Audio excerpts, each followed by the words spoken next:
Hello and welcome to Williams & Mullen's Benefits Companion, a podcast that helps employers navigate the complex legal challenges of managing their employee benefit plans. I'm your host, Brydon DeWitt, and today I'll be joined by Marie Yascko-Rosado, an associate in our employee benefits practice group here at Williams & Mullen, to discuss some retirement reform legislation passed by the House of Representatives on May 23rd. How are you doing today, Marie? I'm well, thank you, Brydon. Thank you for having me. Thanks for being here. So I think we'll just start off talking about this new legislation. It's called the Secure Act. Again, it was passed by the House of Representatives on May 23rd. And we need to note that although there are some pretty interesting aspects to this and has bipartisan support, that this is still proposed legislation. It's only passed the House of Representatives. It still needs to be passed by the Senate and signed by the President. And as of this recording, those things have not happened. So this is still proposed legislation, and we'll be monitoring the status of it. And the stated purpose of the legislation is to encourage retirement savings. Would this legislation make it easier for employers to provide retirement saving plans for employees? Absolutely, Brydon. This legislation is one of the biggest retirement laws in over a decade that we've seen. And like you said, the purpose of the legislation is to promote retirement security for all Americans, while also addressing longer life expectancies of humans and lack of sufficient retirement savings. This act, which you mentioned, is called the Secure Act, and it's very popular, receiving bipartisan support, and it's actively supported by the AARP, the largest advocacy group for Americans over the age of 50 years old. And I'm going to talk about two specific provisions, the pooled employer plans and small employer startup credit. The first, the pooled employer plan, allows unrelated employers to pool their resources and enter into a new type of multiple employer plan. By pooling into one of these pooled employer plans, which is what they're calling them, employers are able to save money on plan expenses, receive more favorable rates that larger plans generally receive. Traditionally, employers were hesitant to create these multiple employer plans with other employers due to the bad apple rule, where one employer's qualification program would lead to the disqualification of another. But this legislation addresses those concerns by providing a procedure to ensure that this doesn't happen. The second is the small employer startup credit, which is pretty exciting. It's another provision that promotes retirement savings.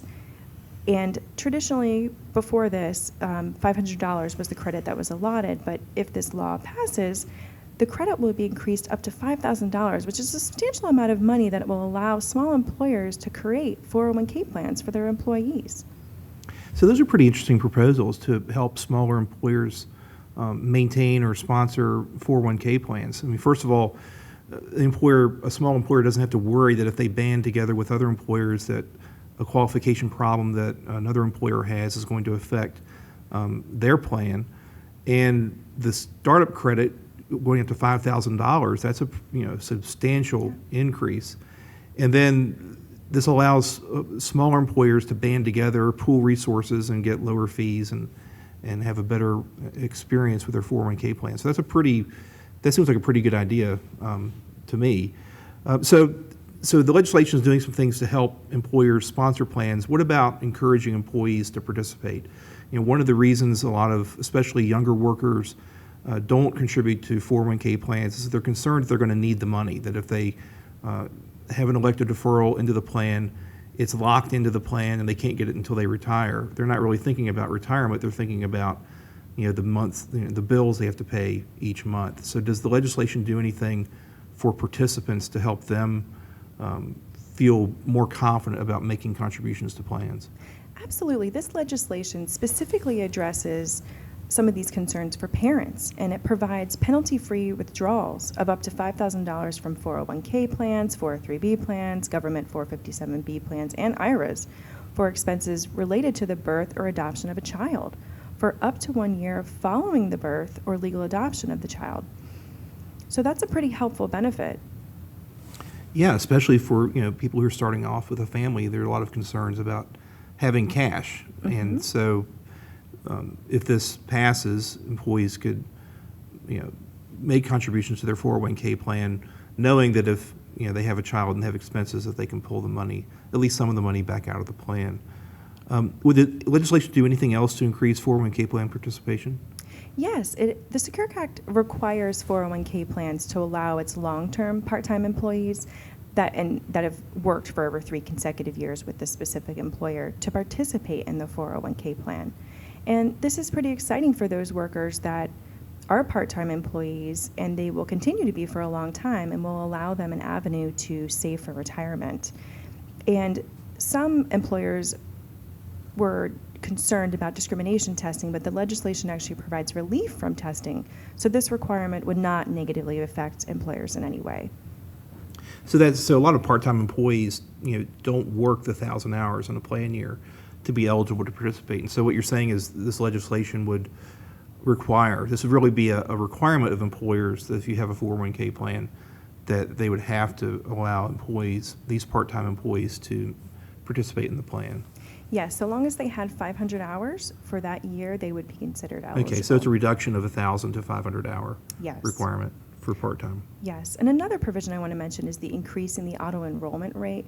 Currently, some plans offer an auto-enrollment and escalation feature, and the maximum cap is 10%. But the Secure Act is going to increase that cap to 15%, which is really great for employees that take advantage or, just sit back and let their tax-free, money just increase. Yeah. I mean, that's a strategy a lot of my clients have, that they have automatic enrollment with auto escalation. And once, what we found is once employees initially are auto enrolled and don't back out, that goes on autopilot. And so year after year, they are gradually increased. And so this legislation would take it from a maximum of 10% all the way to 15% of their compensation.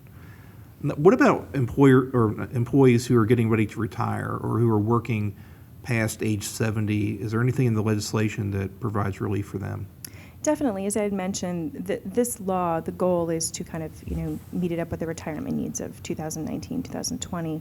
And we are seeing an increase in age of workers. And one of the things the Act provides is it would increase the age at which required minimum distributions must begin from 70 and a half all the way to 72. An additional change is that the IRA, the maximum age that individuals can contribute, is currently 70 and a half, and this act recognizes that employees are working longer, and so it would repeal the prohibition, and then people could continue contributing to their IRAs even past age 70 and a half. Finally, one further note, for distributions for inherited IRAs and other non-defined benefit plans, there's also a change to the post-death RMD rules, the required minimum distribution rules that we'll see. Okay, so it allows older Americans to continue to save for retirement past age 70 and a half, and also delay at least until 72 the time at which they would have to start taking money out of the plan or their IRA. Yeah. I also understand that there's some proposed changes to the Form 5500 requirements that employers would really need to pay attention to if this act passes. Absolutely. The Act calls for modification of the Form 5500 and specifically calls to the IRS and DOL to make these changes. The goal is that all members of a group of plans could file a consolidated Form 5500. So consolidated returns clearly eliminate administrative burdens and costs, and this would be a good thing for employers. The requirements would be that the plans both have to be defined contribution plans, have the same trustees, fiduciaries, plan administrators, same plan year, and provide the same investment options in order to take advantage of this consolidated filing. And when you were talking about this earlier, you were also bringing up the changes to 529 plans, and that's of interest to both of us. I have 2 kids in college, and we're paying that tuition monster with 529s, and then some younger lawyers here at the firm probably are still paying off. Oh, yes. Younger workers are still paying off their student loans, and they also have children. So you were pretty interested in this earlier, so go ahead and mention the 5, even though it doesn't affect sponsors of plans. I just thought we should mention the changes to 529 plans. Absolutely. One of the concerns of why a lot of millennials are not saving for retirement is because of owing increased student loans. And this law would actually change and allow for individuals to expand the use of the 529 plan to pay $10,000 a year on student loans, and also for distributions to be used for certain apprenticeship programs. So it's another way to assist the whole retirement process. Well, that's great. Thank you, Marie.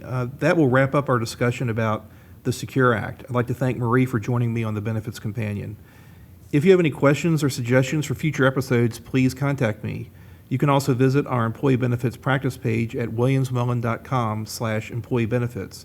There you can find out more about our team as well as past episodes of this podcast and legal alerts. Also, be sure to subscribe to this podcast to be notified when our episodes post. Thank you for listening.